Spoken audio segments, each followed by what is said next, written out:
Bonsoir, mesdames et messieurs. Ici Marc-André Cossette. Bienvenue à l'Essentiel. Le ministre fédéral des Finances, François-Philippe Champagne, présentera demain son budget, une occasion cruciale pour le premier ministre Carney de réorienter les actions du gouvernement fédéral et l'avenir du pays. Depuis des semaines, M. Carney et M. Champagne parlent d'un budget générationnel, évoquant la nécessité d'investir massivement, mais aussi de faire les choix difficiles et les sacrifices qui s'imposent.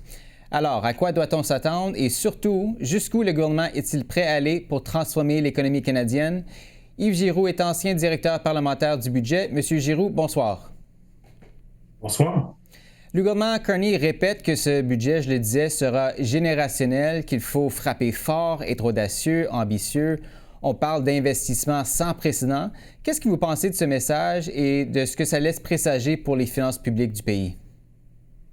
Mais ça laisse clairement entendre qu'il va y avoir des dépenses importantes et qu'on risque de voir un déficit qui va augmenter plutôt que diminuer, comparativement à ce que le gouvernement, lorsqu'il était en campagne électorale en avril, laissait présager. À ce moment-là, on anticipait ou on prévoyait, les libéraux prévoyaient un déficit d'environ 62 milliards de dollars. Donc, le message que les ministres et le premier ministre indiquent ou semblent envoyer à la population, c'est qu'il faut être ambitieux, c'est générationnel. Ça veut probablement dire que le déficit va être plus élevé que les 62 milliards de dollars qui étaient prévus dans la plateforme électorale libérale et encore plus élevé que les 42 milliards de dollars qui étaient prévus lors de la mise à jour de l'automne dernier, en décembre 2024. Justement, là-dessus, l'actuel directeur parlementaire du budget par intérim, Jason Jacques, prévoit qu'il pourrait grimper jusqu'à 68,5 milliards. L'Institut des études fiscales et de la démocratie estime plutôt entre 75 et 90 milliards. Bref, des sommes énormes. Comment saura-t-on si cet argent est bien investi? Qu'est-ce que vous allez regarder dans le budget de demain pour répondre à cette question? Ça, c'est la question à laquelle beaucoup de gens ont des réponses très différentes. On parle d'investissement, évidemment. Ça va dépendre de ce que les fonds sont utilisés, à quel escient les fonds sont utilisés, pardon. C'est sûr que le gouvernement va parler beaucoup et abondamment d'investissement pour réorienter l'économie, pour diversifier les sources pour les destinations des exportations canadiennes, aussi pour soutenir probablement les secteurs qui sont affectés par les disputes commerciales qu'on vit avec les États-Unis, ainsi que probablement beaucoup d'argent qui va être alloué à la défense nationale pour atteindre les cibles que le gouvernement s'est données d'allouer 5% du PIB à la défense nationale. Donc, on va voir dans quelle mesure chacune de ces pressions-là reçoit des fonds et aussi la mesure dans laquelle il y a des réaffectations de fonds de certains secteurs moins prioritaires. Et on pense ici à la fonction publique qui a été l'objet de plusieurs critiques et aussi qui fait probablement l'objet de plusieurs convoitises pour réduire les dépenses et les réallouer à d'autres secteurs, dont ceux que j'ai mentionnés. Oui, parlons justement de ces compressions parce que le gouvernement a annoncé qu'elles seront, en fait, il laisse présager qu'elles seront importantes. M. Carney a demandé à ses ministres d'identifier des réductions de dépenses totalisant 15 % d'ici 3 ans.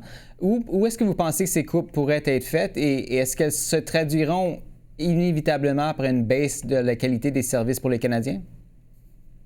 Mais le gouvernement a lui-même défini la base vers laquelle considérer ces réductions-là.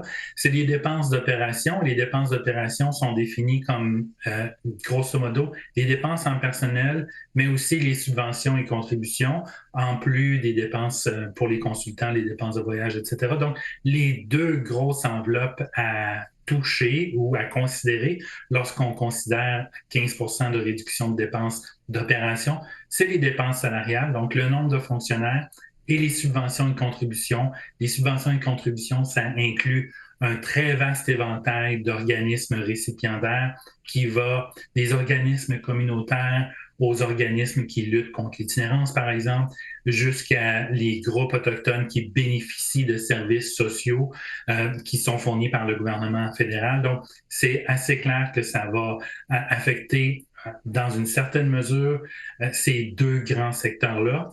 Est-ce que ça peut être fait sans réduire les services aux citoyens? Ça, c'est la grande question. Le gouvernement, notamment certains des ministres, ont indiqué un désir d'utiliser davantage l'intelligence artificielle et l'automatisation pour fournir des services de qualité aux citoyens.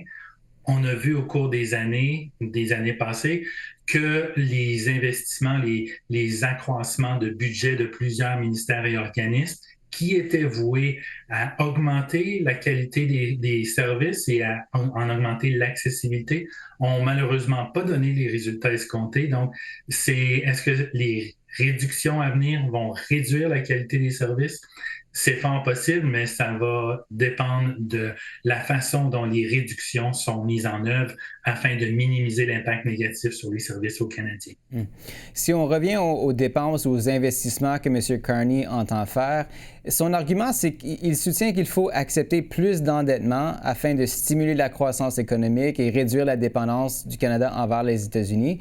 Mais évidemment, pour y arriver, il va devoir convaincre les entreprises, les investisseurs de miser sur le Canada dans un contexte évidemment d'incertitude énorme alors que les occasions se multiplient au sud de la frontière. Alors, à quel point est-ce que c'est vraiment un pari risqué?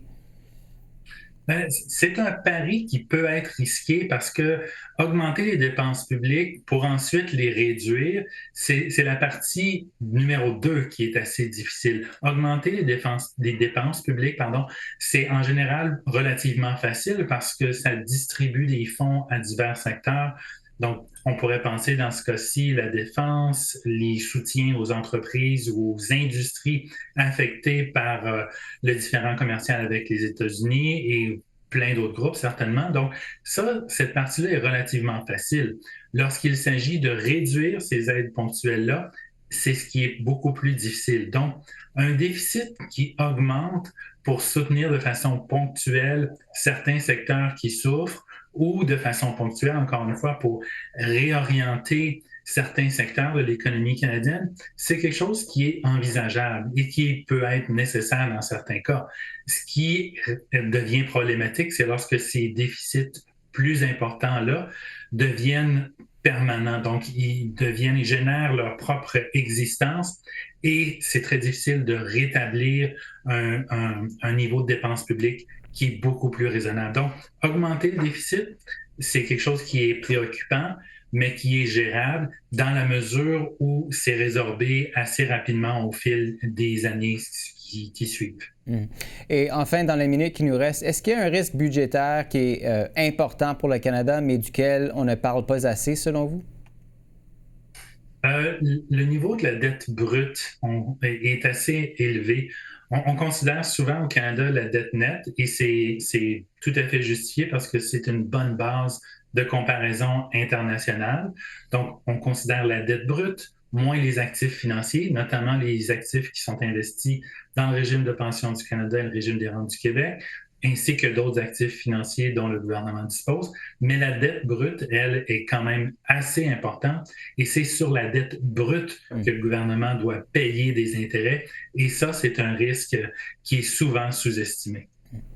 Yves Giroux, ex-directeur parlementaire du budget, merci encore une fois d'avoir été avec nous ce soir. Ça m'a fait plaisir, M. Cossette.